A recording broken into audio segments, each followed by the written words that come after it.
The case of Debbie Collier's death had already been officially ruled as self-intentioned by authorities. But could they have gotten it horribly wrong?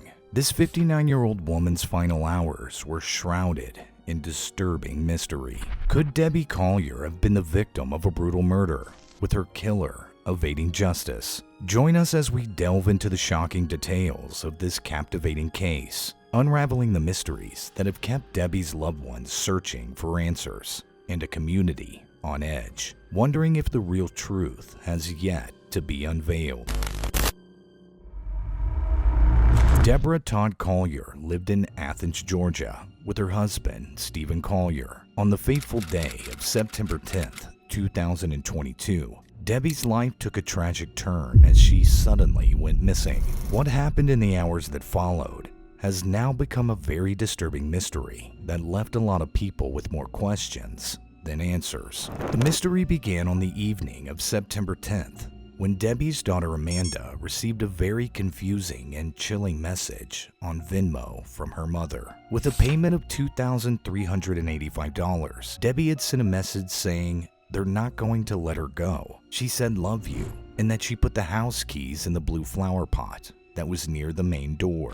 This message raised a lot of alarm bells. Adding to all of this, Debbie's husband Stephen had filed the missing persons report at 6 p.m. According to Stephen, he had last seen his wife the night before, around 9 p.m., before he went to bed. Stephen and Debbie slept in separate rooms due to Stephen's snoring. He stated that Debbie's vehicle was still in the driveway the next morning when he left for work, indicating that she had not driven herself somewhere. This only added to the mystery surrounding Debbie's disappearance. The fact that they slept in separate rooms is an important detail, as it provides context for why Stephen may have not immediately noticed Debbie was missing the next morning. If they shared a bed, her absence would have been more conspicuous. Law enforcement immediately launched a search for Debbie, and they were able to track her rented Chrysler Pacifica minivan using its SiriusXM satellite radio. The van was found abandoned on the site of U.S. Highway 441 in Habersham County, about an hour north of Debbie's home in Athens. The following day, September 11th, Debbie's partially burned and naked body was discovered in a ravine about a quarter mile from where her van had been found. The scene was described as disturbing and gruesome.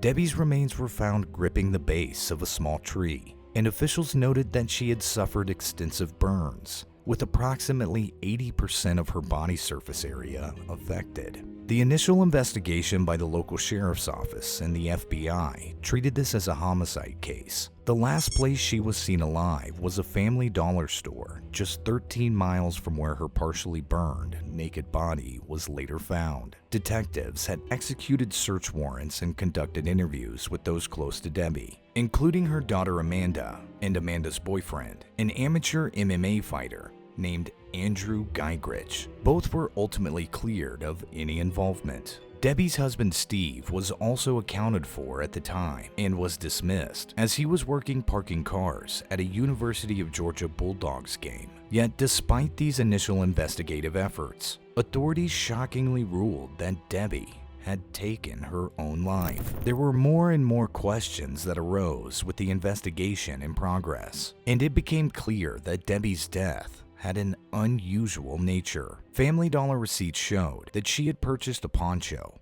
a refillable torch lighter, paper towels, a tarpaulin, and a tote bag. These items were later discovered at the crime scene, and this gave some reasons to believe that they could have been used in Debbie's death. The surveillance footage from the Family Dollar store where Debbie stopped that day provides some intriguing clues. We see Debbie reaching into her blue purse to pay for the items she purchased, but then suddenly she pulls a card from her pocket instead. This raises the question of why she would have her payment method separate from her purse, where one would typically keep their wallet and cards. As we work through the circumstances of this case, we can't help but wonder whether Debbie's peculiar driving behavior at the Family Dollar parking lot could be a hint of something more sinister. We witnessed her carefully backing out, then pulling into another spot and stopping, all while the Venmo transaction with her daughter was being completed.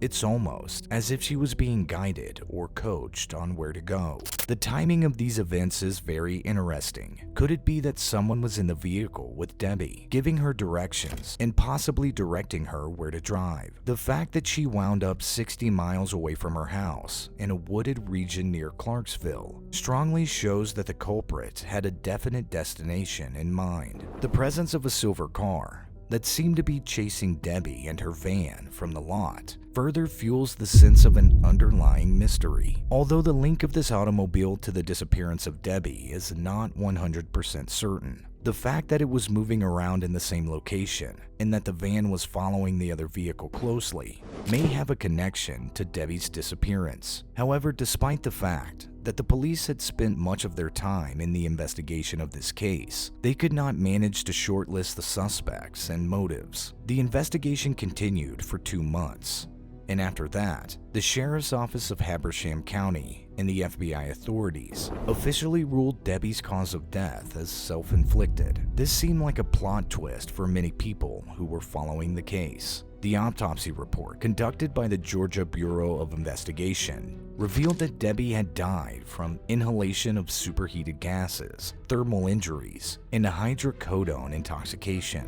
The report also noted there was no soot or carbon monoxide found in her airways, which would typically be present if she had died in a fire. This led famed forensic pathologist Dr. Michael Baden to believe that Debbie was likely murdered and did not die by taking her own life, as authorities claimed. Dr. Baden stated that the lack of soot and carbon monoxide would indicate that she was dead before the fire started, adding that it was highly unlikely for someone to die in a fire without these telltale signs. He also gave an explanation that she was found naked, which was abnormal for someone who might want to take their own life. You usually need clothing to set yourself on fire, he said. What's even more shocking is that the report also mentioned that there was a melted gas can near the burn site. According to officials, they believe that this may have caused the flash fire that consumed Debbie's body. But interestingly, there was no clear explanation of how the fire started and why Debbie was found all nude. Furthermore, the investigative report indicated that Debbie's purse was found among her remains, even though her purse, along with her license and credit cards, were, according to her husband's statement, left at home. This further shows the disarray and broadens the area of questions as to what really happened to Debbie. This inconsistency has led one to wonder if there might have been someone else in Debbie's van on the day she went missing. Could it possibly be that the perpetrator was hiding in the van, perhaps even directing Debbie's movements and actions? The odd Venmo message that Debbie had sent just hours before her death also works with the theory that Debbie's case was not a case of self-harm. However, surprisingly, on a live podcast, Amanda went on record and said that she believes her mother took her own life. She said that her mother was depressed and had given away some of her possessions a few days before her death. She also denied having any involvement in her mother's death. She told the podcaster that she had already provided investigators with a sample of her DNA. She said that rumors and online speculation have hurt her relationship with her family. The case has been a topic of discussion and controversy among the conservative circles of the society. This woman from Georgia, whose age was 59, created a story more mysterious than any aspects of the case that anyone can think of, with its various unresolved questions and contradictory matters. What do you think happened to Debbie Collier that day? Did the authorities get it wrong? And is a killer still on the loose? Let us know your thoughts in the comments below. As the Collier family continues their agonizing search for answers, we extend our deepest sympathies. This tragic case has left a community shaken, desperate to uncover the full truth about Debbie's final fateful hours.